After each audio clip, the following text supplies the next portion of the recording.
Okay, yeah, okay sir. Mastarao గారు, ఒక్కసారి అంటే గతంలో పవన్ కళ్యాణ్ గారు ఇదే అంశానికి సంబంధించి అనేక సందర్భాల్లో మాట్లాడారు. సో విశ్వసనీయత, క్రెడిబిలిటీ అని కూడా పక్కన పెట్టేస్తే ఒకసారి ఆయన ఏం మాట్లాడో ఒకసారి విందాం. ప్లీజ్ సార్ ఒకసారి ఆ బయట ఒకసారి ప్లే చేయండి. ఇప్పుడు మీరు ఊహించండి, నన్ను వైజాగ్లో నన్ను ఇబ్బంది పెట్టేసి కేసులు పెట్టేసి 307 కేసులు పెడితే అప్పటికి మనం అలయన్స్లో మాట్లాడుతున్నాం, తెలుసు అందరూ ఉన్నాయి, మాట్లాడుకున్నాం, జనసేన బీజేపీ వెళ్తున్నాం అనుకున్నాం. సహజంగా అందరికీ ఏమంటే ఫోన్లు చేయొచ్చు కదా, నడ్డా గారికో లేదంటే అమిత్ షా గారికో. ఓకే, అమిత్ షా గారికి వెళ్ళి నేను చేయను అనుకున్నాను. కనీసం టాప్ బీజేపీ లీడర్షిప్ చేయొచ్చు కదా. నేను ఎందుకు చేయనంటే నాకు పొగరు ఉంటుంది. రీజన్ చెప్తాను. ఆ పొగరు ఏంటంటే, ఇది మన ఇంటి సమస్య, మనమే ఇక్కడ కొట్టలాడాలి.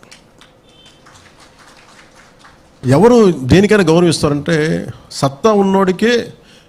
వాళ్ళకేం తక్కువ వీక్ బలహీనంగా వాళ్ళ ఏరియాలో వాళ్ళు అక్కడ దాకా వచ్చారు అంటే వాళ్ళు ఎన్ని కొట్లాట్లు జరిగితే ఆయన అక్కడ దాకా వచ్చి ఉండాలి.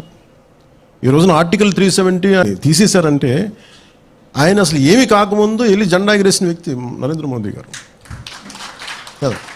అంటే వాళ్ళ పోరాటాలు చేసి అక్కడ కూర్చున్నారు. అలాంటి వాళ్ళ దగ్గరికి వెళ్ళి మన బలహీనుల్లాగా వెళ్ళి మన పోరాటాలు చేసి మన బలం చూపించి వెళ్ళి కూర్చుంటే వాళ్ళు గౌరవిస్తారు.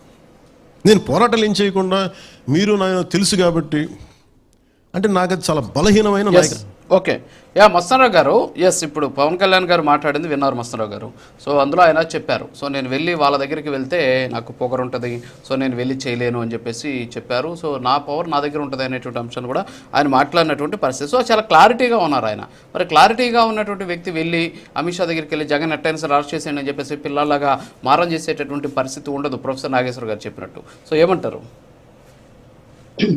ఖచ్చితంగా నేను ఇందాక అదే చెప్పా. పవన్ కళ్యాణ్ గారు వ్యవహార శైలి చూస్తే కక్షపూర్తిగా ఉన్నట్టు కనిపిస్తుంది. ఇంకోటి ఏంటంటే ఆయన ఆ విధంగా వాళ్ళ ముందు చాకిలు పడేటైతే ఈయన క్రెడిబిలిటీ ఉండదు కదా. ఈయనకి ఆంధ్రప్రదేశ్లో సత్తా లేనప్పుడు ఈయన ఎందుకు ఎంకరేజ్ చేయాలని అటు అమిత్ షా గారు లేకపోతే నరేంద్ర మోడీ గారు అనుకుంటారు.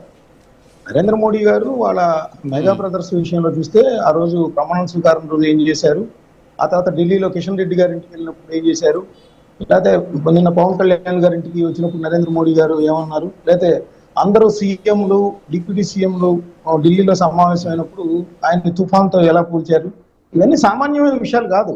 సో ఇవన్నీ కూడా పవన్ కళ్యాణ్ గారి ఇమేజ్ని ఎక్కడికో తీసుకెళ్ళిపోయాయి ఆకాశానికి. సో ఇది ఇటీవల కాలంలో ఏంటంటే పవన్ కళ్యాణ్ గారికి సంబంధించి అది వైఎస్ఆర్సీపీ చేస్తుందా ఎలా ఉందా అనేది పక్కన పెడితే ఆయన ఒక కాపు లీడర్గా చిత్రీకరించడం, ఆయన సీఎంగా పనికిరాడు, ఆయన బానిసలుగా ఉండాలని చెప్పడం, ఆయన ఎప్పటికీ ఆయనంతటా ఆయనే వద్దనుకుంటున్నాడని ప్రచారం చేసుకోవటం, ఇవన్నీ దీనికి పరాకాష్ఠగా ఇప్పుడు నాగేశ్వర గారి వ్యాఖ్యలు. అంటే మన రీసెంట్గా చూస్తే ఏంటంటే ఇప్పుడు మన రాష్ట్రంలో ఉన్న వైఎస్ఆర్సీపీకి సంబంధించి మరి వాళ్ళ